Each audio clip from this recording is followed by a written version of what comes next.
प्रशिक्षित स्नातक शिक्षक चयन परीक्षा 2001 चित्रकला। तो थोड़ा डिस्क्रिप्शन है, अगर देखना चाहें तो देख लीजिएगा। फर्स्ट क्वेश्चन है, प्रागैतिहासिक भारतीय चित्रकला किस सतह पर बनाई गई? प्रागैतिहासिक भारतीय चित्रकला किस सतह पर बनाई गई? चट्टानों पर। इनमें से कौन असंबद्ध है? तो देख लेते हैं। बाघ असंबद्ध है, क्योंकि मिर्ज़ापुर, भीमबेटका और सिंघनपुर प्रागैतिहासिक काल की गुफाएं हैं। बाघ गुफा की खोज 1818 में डेंजरफील्ड ने की थी। टोटल यहाँ पर 9 गुफाएं हैं। गुफा नंबर 2 से सुबंधु का ताम्रपत्र मिला है। होशंगाबाद किस चित्रकला के लिए जाना जाता है? होशंगाबाद शैल चित्रों के लिए फेमस है। 1922 ईस्वी में मनोरंजन घोष ने इस गुफा की खोज की थी और ये गुफा नर्मदा नदी के किनारे है। अजंता चित्रों में प्रसिद्ध चित्र कौन सा है? बोधिसत्व पद्मपाणि। बोधिसत्व पद्मपाणि अजंता की गुफा नंबर 1 में बनाया गया है। अजंता में कितनी गुफाएं हैं? तो अजंता में टोटल 30 गुफाएं हैं। 29 पहले थी, बाद में अब अभी पूरी 30 गुफाएं हैं, जिसमें 14 और 15 के बीच में एक 15A करके पेंटिंग गुफा मिली है। तो उसके बाद 30 केव्स हो गए। तो 30 ऑप्शन में नहीं है, तो 29 राइट होगा। अजंता चित्रों का मूल विषय क्या था? तो इनका मूल विषय जो सब्जेक्ट मैटर थे वो बुद्ध चरित्र था। और टोटल बौद्ध धर्म में कितनी जातक कथाएं हैं? तो 547 जातक कथाएं हैं। अजंता किस प्रदेश में है? तो ये महाराष्ट्र के औरंगाबाद में स्थित है। देख लेते हैं। मणासंद राजकुमारी गुफा नंबर 16 में बनाई गई है। छंदंत जातक गुफा नंबर 10 में है। पद्मपाणि अवलोकितेश्वरा है गुफा नंबर 1 में। और महावीर स्वामी का यहाँ पे पेंटिंग नहीं बनाया गया है। जैन चित्रकला भारत में किस क्षेत्र की है? जैन चित्रकला तो ये भारत की है, पश्चिमी क्षेत्र की है। और पाल शैली के बारे में, पूर्वी शैली पाल कला है, पश्चिमी है जैन कला। और अभ्रंश शैली को ही जैन कला कहते हैं। 1913 में इस गुफा की खोज हुई थी। इनमें से कौन असंबद्ध है?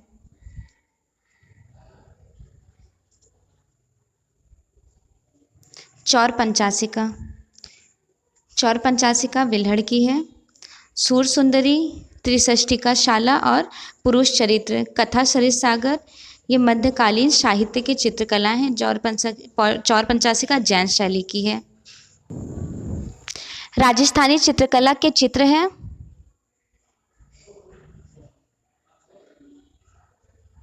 राजस्थानी चित्रकला में यूँ तो भित्ति चित्र और पोथी चित्र हुई हैं, लेकिन वो फेमस है लघु चित्र के लिए। किशनगढ़ शैली की चित्रकला किस राजा के समय में प्रसिद्ध हुई? राजा सावन सिंह। और यहाँ के फेमस आर्टिस्ट हैं निहाल चंद्र, जिन्होंने पेंटिंग बनी ठनी बनाई थी। बनी ठनी फेमस क्यों है? तो ये भी मिनिएचर पेंटिंग के लिए फेमस है। और आर्टिस्ट निहाल चंद्र, जिन्हें नगरीदास कहा जाता है, नागरीदास, उन्होंने बनी ठनी को राधा के रूप में रिप्रेजेंट किया है। इनमें से कौन असंबद्ध है? तो राइट आंसर इज आगरा शैली, क्योंकि जयपुर, बूंदी शैली और किशनगढ़ ये तीनों राजस्थानी का पार्ट है। अलग अलग राजस्थानी चित्रों की पहचान का उत्तम साधन क्या है? तो आंखें हैं। डिफरेंट डिफरेंट टाइप्स की आइज़ बनाई जाती थी। लाइक कहीं पर परली आंखें बनाई जाती थी, तो कहीं पर बंद की हुई आंखें दिखाई जाती थी, अर्ध खुली हुई आंखें, इस तरह से। चौर पंचासिका का चित्रण किस शैली में हुआ? चौर पंचासिका का चित्रण हुआ है राजस्थानी स्कूल में। कौन सा केरल राजस्थानी शैली का है?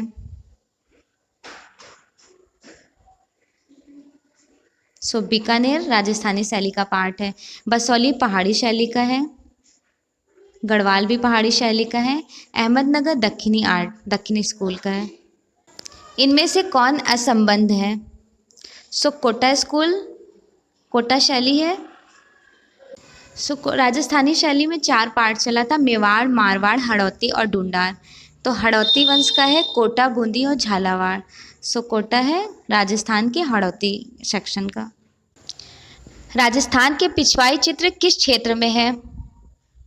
पिछवाई पेंटिंग नाथद्वार की है, जिसे पोर्टल ऑफ गॉड कहते हैं। राजस्थान शैली में 4 इज्म चला था, मेवाड़, मारवाड़, हड़ौती, ढूंढार। तो मेवाड़ का ही सेक्शन है नाथद्वार। नाथद्वार के आर्टिस्ट हैं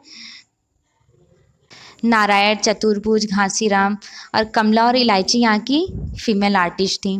और पोर्टल ऑफ गॉड में किस तरह की पेंटिंग, जैसे भगवान को बिठा दिया गया हो, सपोज यहाँ पे भगवान बैठे हों और पीछे इनके स्क्रॉल टाइप में पोर्टल ऑफ गॉड की पेंटिंग लगाई जाती थी उनके मंदिरों में। कुछ इस तरह के मंदिर से होते थे, पीछे paintings portal of God scroll type में हैंग करते थे। 12 मासा चित्रों में पाया जाता है। तो ये 12 महीनों का अंकन किया गया है, ऋतुओं का। और पर्शियन। दास्तान अमीर हमजा नामक मुगल पोथी इनके समय में बनी। Right answer is C, Akbar. Hamzanama का फारसी अनुवाद किसने किया था? तो अताउल्ला काज़बीन ने किया था। हमजानामा में टोटल 360 कहानियों का जिक्र किया गया है और 2400 पेंटिंग है हमजानामा में, 2400, जिसका 2 डिवाइडेशन हुआ था। और टोटल कितने खंड थे? तो 12 खंड थे। 4 खंड हुमायूं के टाइम में चित्रित हुआ और 8 खंड अकबर के टाइम में चित्रित हुआ। हुमायूं के टाइम में जो 4 खंड चित्रित किया वो मीर सैयद अली थे, और अब्दुल समद अकबर के टाइम में 8 खंड चित्रित किए थे। बसावन किस मुगल बादशाह का दरबारी चित्रकार था? दसावन, बसावन, मीर सैयद अली, अब्दुल समद अकबर के काल के थे। रज़्मनामा ग्रंथ क्या है? तो ये है महाभारत का फारसी अनुवाद। रज़्मनामा के लेखक हैं अब्दुल कादिर बदायूनी। 1582 से 87 तक में ये कंप्लीट हुआ था। और टोटल कितनी पेंटिंग है? तो 169, 159 पेंटिंग है। ऐसा कहा जाता है कि इस पेंटिंग को बनाते वक्त दसावंत की 24 पेंटिंग बनाई थी उन्होंने, और 21 पेंटिंग में सिग्नेचर मिलता है। तो 21 पेंटिंग के दौरान उन्होंने साइन किया और 3 पेंटिंग में साइन नहीं थी, क्योंकि उस दौरान वो पागल हो गए थे, फिर उनकी डेथ हो गई थी। रज़्मनामा संग्रहित कहाँ है? तो ये जयपुर में राजा मान सिंह संग्रहालय में है। और इसकी द्वितीय कृति चित्रकार मंसूर किस प्रकार के चित्रों के लिए प्रसिद्ध थे? तो ये जहांगीर काल के पक्षी चित्रकार हैं। मुगल चित्रकला के पतन के पश्चात जो शैली विभिन्न केंद्रों में स्थापित हुई वह कहलाती है क्षेत्रीय मुगल शैली। मुगल शैली के पतन के पश्चात जो शैली विभिन्न केंद्रों में स्थापित हुई वह कहलाती थी, वैसे तो कंपनी शैली हुई है, लेकिन विभिन्न क्षेत्रों में क्षेत्रीय मुगल शैली इन्फ्लुएंस था, उसका मतलब रिफ्लेक्शन था। कांगड़ा चित्रकला का दूसरा नाम है पहाड़ी स्कूल, पहाड़ी चित्रकला, सारचंद्र। कांगड़ा शैली का तीसरा महत्वपूर्ण केंद्र टीरा सुराजनूर, जहाँ पे राजा संसार चंद्र के कला जगत में एक नवीन क्रांति उत्पन्न हुई थी और उच्च शिखर तक वो पहुंची थी। यह कला नादौन में भी पहुंची, जहाँ इसमें महत्ता अर्जित हुई। कांगड़ा चित्रकला पर किस शैली का प्रभाव था? मुगल शैली का। इनमें से कौन असंबद्ध है? तो राजस्थानी, मुगल और कांगड़ा, या फिर Ajanta. Right answer is D, Ajanta चित्रकला। कांगड़ा शैली के चित्रों के विषय हैं उपर्युक्त सभी। कृष्णलीला से भी संबंधित पेंटिंग बनी है, नायक नायिका और रागमाला से भी। कौन सा पहाड़ी शैली के चित्रों का केंद्र नहीं है? मेवाड़, बसौली और कांगड़ा। गुलेर कौन सा नहीं है? तो मेवाड़ नहीं है, क्योंकि मेवाड़ राजस्थानी शैली का केंद्र है। बसौली, गुलेर और कांगड़ा पहाड़ी शैली के पार्ट हैं। भारतीय चित्रकला के पुनर्जागरण का श्रेय किसे जाता है?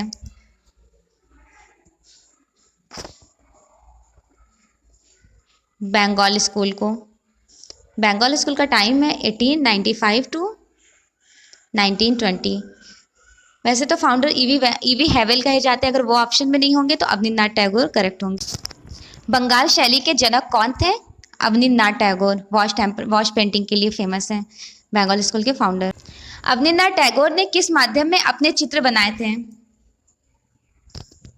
तो उनका मीडियम देख लेते हैं। वॉश टेक्निक में जल रंग में उन्होंने पेंटिंग्स बनाई है। नौ बंगाल शैली किसकी देन थी? तो ये थे नंदलाल बोस की। नंदलाल बोस बिहार में पैदा हुए थे 1883 ईस्वी में, और 1922 ईस्वी में ये शांति निकेतन में प्राचार्य बने। नंदलाल बसु का नाम किस संस्था से जुड़ा? 1922 ईस्वी में ये शांति निकेतन में टीचर बने। So right answer is D.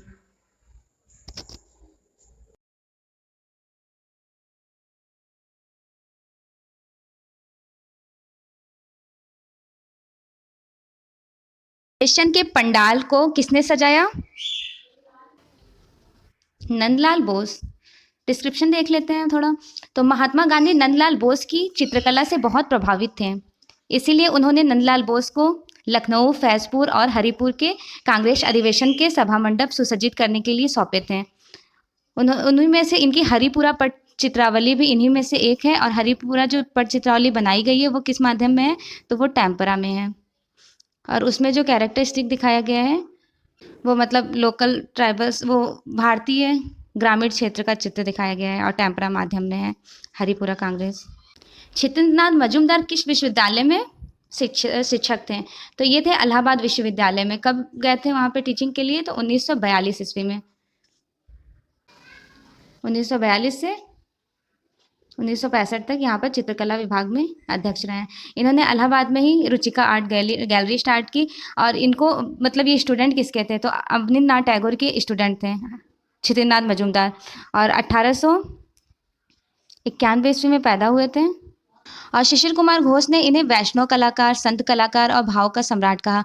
Jaya अप्पा स्वामी ने इन्हें कहा कि इनकी जो पेंटिंग्स है उसमें संगीत का भास दिखाई देता है। अशित कुमार हल्दर किस आर्ट कॉलेज के प्रिंसिपल बने? तो वो थे लखनऊ कॉलेज ऑफ आर्ट्स के।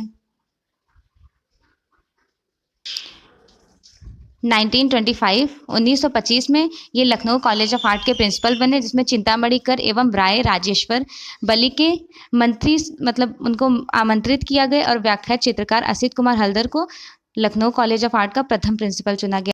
और इन्होंने फर्स्ट टाइम ऑयल कलर का इन्वेंशन भारत में किया है, राजा रवि वर्मा ने। इनके जो सब्जेक्ट मैटर होते थे वो इंडियन होते थे, लेकिन जो स्टाइल और टेक्निक होती थी वो यूरोपियन टेक्निक्स होती थी। मतलब कलर स्कीम, कलर पैलेट उन्होंने यूरोप का कैप्चर किया है, लेकिन जो थीम्स होते थे वो इंडियन थीम्स होती थी उनकी पेंटिंग में। कौन बंगाल शैली का चित्रकार नहीं है? तो देख लेते हैं। बंगाल शैली के बारे में बात हो रही है, तो सुधीर रंजन खासगीर बंगाल शैली के हैं, मुकुल चंद डे भी हैं, और शारदा चरण उकील। तो राइट आंसर होगा डी, ईश्वरी प्रसाद। ईश्वरी प्रसाद जो थे वो पटना के चित्रकार, ईश्वरी प्रसाद कांगड़ा शैली के एक वंश परंपरागत चित्रकार थे, और ये पटना शैली चली थी। एक सेकेंड, पटना शैली कंपनी शैली को कहते हैं। इसकी खोज हुई थी 1943 ईस्वी में, पीसी मानक ने की थी। तो ईश्वरी प्रसाद उसके लास्ट आर्टिस्ट थे पटना शैली के। इनमें से कौन असंबद्ध है? तो बात कर लेते हैं असंबद्ध। विनोद बिहारी मुखर्जी 1904 ईस्वी में पैदा हुए थे, ये भी बंगाल के हैं। समरेंद्र नाथ गुप्त भी बंगाल के हैं। शैलेंद्र नाथ डे 1907 में पैदा हुए थे, ये भी बंगाल के हैं। और एन एस बेंद्रे किस इज्म के हैं? तो ये है बड़ौदा ग्रुप के। 1910 ईस्वी में पैदा हुए थे। तो राइट आंसर डी होगा। और ये भारत के बिंदुवादी कलाकार भी कहे जाते हैं, एन एस बेंद्रे। इनमें से मूर्तिकार कौन है? देवी प्रसाद रॉय चौधरी स्कल्पटर आर्टिस्ट हैं। 1899 ईस्वी में पैदा हुए थे, ताजहाट बांग्लादेश में। इनकी बहुत फेमस स्कल्पचर है लाइक ट्रियम्फ ऑफ लेबर, शहीद स्मारक जिसे मार्टिन्स मेमोरियल बोलते हैं, एनी बेसेंट। और ये काम करते थे concrete, cement, plaster of Paris में। तो बात कर लेते हैं इनकी कला गुरु कौन थे? डीपी राय चौधरी के तो हीरमन राय चौधरी थे। और इनके यूरोप के जो कलाकार मतलब यूरोप से जो इंस्पायर्ड टीचर रहे हैं उनका नाम था बायस। तो ये दोनों ध्यान में रखिएगा, याद कर लीजिएगा। हिरमन राय चौधरी उनके इंडिया में वो उससे मूर्तियों से इंस्पायर्ड थे, और यूरोप के जो आर्टिस्ट थे वो बायस उनके गुरु थे। राजा रवि वर्मा का जन्म ओलियोग्राफी प्रिंटिंग प्रेस स्थापित की, उन्हें प्रेरणा ली। 1887 ईस्वी में बंगाल में पैदा हुई थी, और इनका जो टेक्निक था वो टेम्परा टेक्निक में काम करती हैं।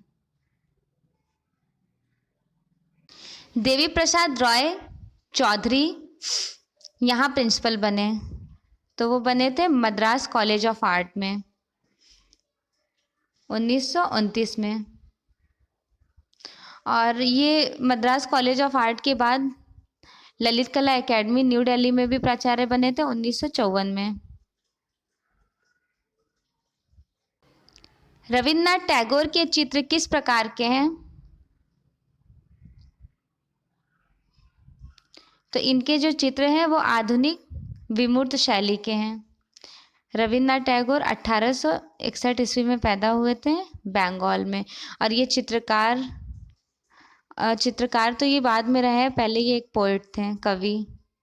और ये अपनी पेंटिंग में कौन सा मीडियम ज़्यादा यूज़ करते हैं? तो इंक, स्याही वगैरह से पेंटिंग्स बना देते हैं। असित कुमार हल्दर जाने जाते हैं कवि कलाकार के रूप में। असित कुमार हल्दर ने जो मतलब पेंटिंग बनाई है तो कौन सी शैली थी? तो गीत्यात्मक शैली। गीत्यात्मक शैली इनकी पेंटिंग में दिखाई देता है। अमृता शेरगिल ने चित्रकला की शिक्षा पाई, तो उन्होंने पेरिस से अपनी एजुकेशन कंप्लीट की थी, और 1934 में जब वो भारत वापस आई तो शिमला में बस गई थी। और इनका हिल स्टेशन में कहा जाता है स्टूडियो भी है, और ये पैदा हुई थी 1913 ईस्वी में बुदापेस्ट, हंगरी में। अमृता शेरगिल पर भारत आगमन पर प्रभाव, तो कौन सा प्रभाव था? अमृता शेरगिल पर अजंता का प्रभाव था। 1936 से 37 तक इन्होंने समस्त भारत में भ्रमण किया। अमृता शेरगिल ने सर्वप्रथम अजंता के विशाल एवं भव्य भित्ति चित्र को देखा और भारतीय कला तथा जीवन से प्रभावित हुई। अमृता शेरगिल की कला ने यहाँ की पेंटिंग मतलब एक न्यू रिवॉल्यूशन लाए यहाँ थी। आर्टिस्ट सुनैना देवी।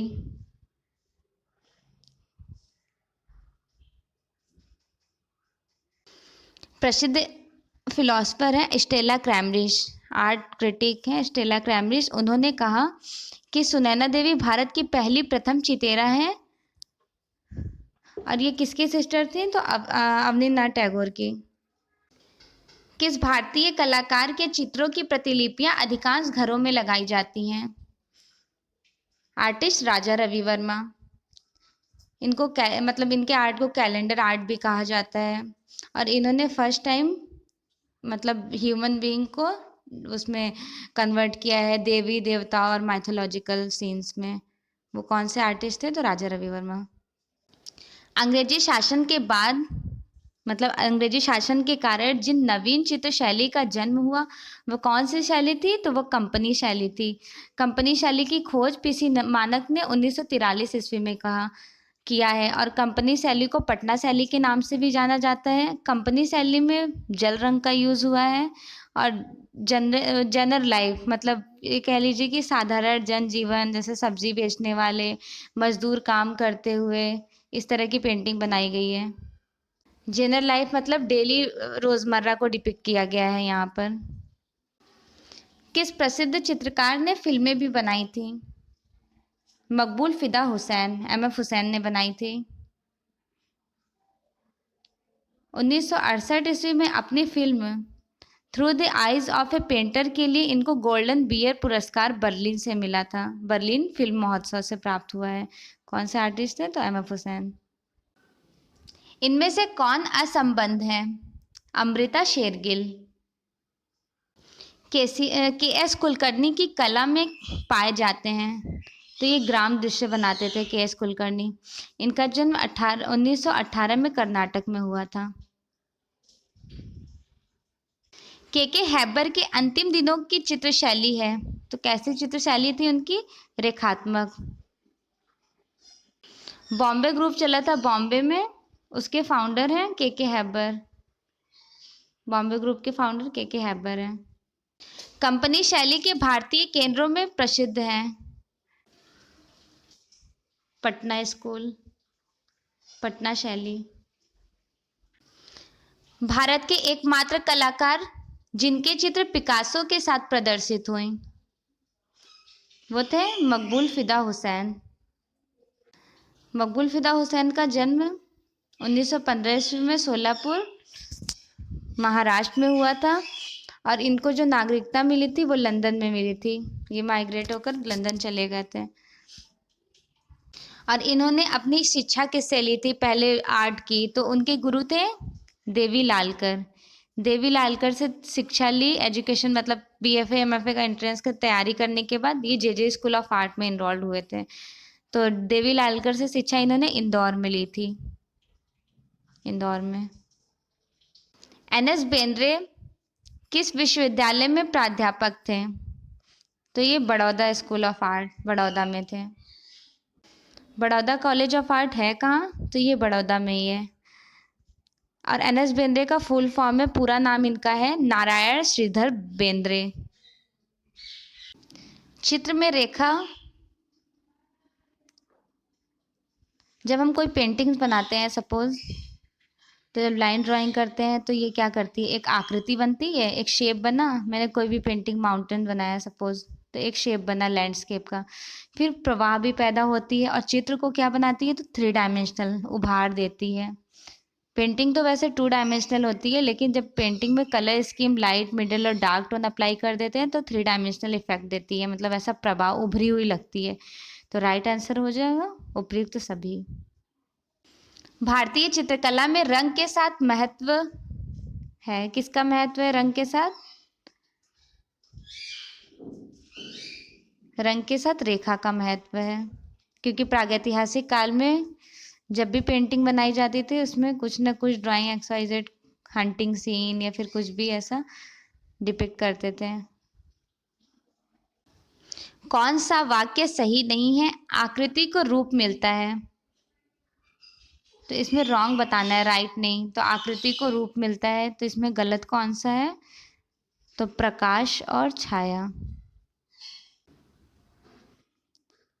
क्वेश्चन कह रहा है आकृति को रूप मिलता है, तो आकृति जब हम कोई शेप बना रहे होते हैं, कोई भी लैंडस्केप, तो आकृति को रूप किससे मिलता है? प्रतीक से, रेखा से और रंग से। छाया प्रकाश से नहीं मिलता है। छाया प्रकाश तो बेसिकली एक टोन है, उससे पेंटिंग थोड़ी रिलीफ हो जाती है। 3D इफेक्ट मतलब प्रभास होता है कि वो 3 डायमेंशनल लग रहा है, उभरा हुआ, लेकिन उससे रिलीफ, उस मटेरियल से आकृति को प्रवाह नहीं मिलता।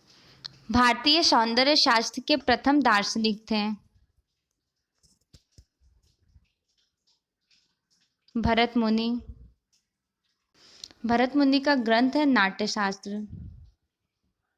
नाट्यशास्त्र में टोटल कितने रसों का वर्णन किया गया है? तो टोटल 8 रस का वर्णन किया गया है और 4 कलर्स हैं, काला, सफेद, पीला, लाल। आकृति से स्पष्ट होता है, हमने कोई लैंडस्केप बनाना है तो उससे क्या है, जब भी कुछ बना रहे हैं तो ये आकृतियों से क्या एक रूप ही तो मिल रहा है। तो राइट आंसर बी। आकृति में प्राण होता है, तो वो लय से आकृति में प्राण आता है।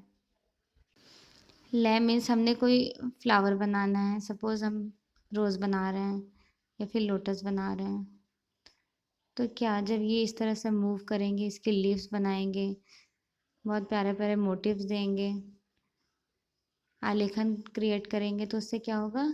एक लय दिखाई देगा पेंटिंग्स में। स्थिर चित्रण प्रमुख रूप से देखने को मिलता है पाश्चात्य शैली में। सर्वप्रथम स्थिर चित्रण मिलता है मुगल शैली में। दृश्य चित्र में परिप्रेक्ष्य से स्पष्ट होता है। सो परिप्रेक्ष्य पर्सपेक्टिव की बात हो रही है। हमने कोई पेंटिंग क्रिएट करनी है, इस तरह से वायर बना दिए, तो इसे देख के परिप्रेक्ष्य का क्या डायमेंशन आ रहा है, फिल कीजिए। वस्तु की स्थिति, वस्तु का आयतन, वस्तु के रंग रूप, ये उपर्युक्त सभी। सो राइट होगा वस्तु की स्थिति। सो पर्सपेक्टिव कितने टाइप्स के होते हैं? परिप्रेक्ष्य दो प्रकार के होते हैं। एक होता है वायवीय परिप्रेक्ष्य और दूसरा होता है रेखीय परिप्रेक्ष्य। तो वायवीय परिप्रेक्ष्य के बारे में पहले बात कर लेते हैं। तो वायवीय परिप्रेक्ष्य वो परिप्रेक्ष्य होते हैं जो हम कलर्स के थ्रू डिपिक्ट करते हैं। लाइक हमने लैंडस्केप बनाना है तो जो ब्लर बैकग्राउंड दिखाना है दूर का, तो वो ब्लू या फिर ग्रेश कलर यूज़ करेंगे, फ्रंट का बिल्कुल ब्राइट कलर्स यूज़ करेंगे, तो वो वायवीय परिप्रेक्ष्य में आ जाता है। रेखीय परिप्रेक्ष्य किसे कहते हैं? जो हम स्केचिंग या फिर कोई रेलवे स्टेशन का, रेलवे क्रॉसिंग का मोमेंट कैप्चर कर रहे हैं, वो रेखीय परिप्रेक्ष्य। सिंपल तरीके से बस ये समझ लिए, वायवीय परिप्रेक्ष्य में कलर्स का यूज होता है, रेखीय परिप्रेक्ष्य लाइंस के थ्रू डिपिक्ट किया जाता है। अब देखिए सेम उससे रिलेटेड क्वेश्चन आ गया, एक मकान का अंकन परिप्रेक्ष्य के सिद्धांत के अनुसार है। तो हम जब कोई मकान ड्रॉ करेंगे, XYZ कोई भी बिल्डिंग्स बना रहे होंगे, तो इसमें किसका यूज हो रहा है? वायवीय का या रेखीय का? तो यहाँ पे रेखीय का यूज हो रहा है क्योंकि हम लाइन ड्राइंग्स के थ्रू बिल्डिंग्स को बना रहे हैं, ना कि कलर्स के थ्रू। तो राइट आंसर डी। इनका परिप्रेक्ष्य सिद्धांत में महत्व है, तो किसका महत्व है? पर्सपेक्टिव में दूरदृष्टि लघुता का भी है, मतलब दूर कोई भी पेंटिंग हमने दूर से बनानी है तो दूर से ड्राइंग, फिर पास पास जाते जाते फ्रंट आते आते और बड़ा होता रहता है। दूसरा लाइट और शेड के बारे में बात हो रही है, प्रकाश एवं रंग, तो प्रकाश एवं रंग का भी यूज है, वायवीय परिप्रेक्ष्य है ये।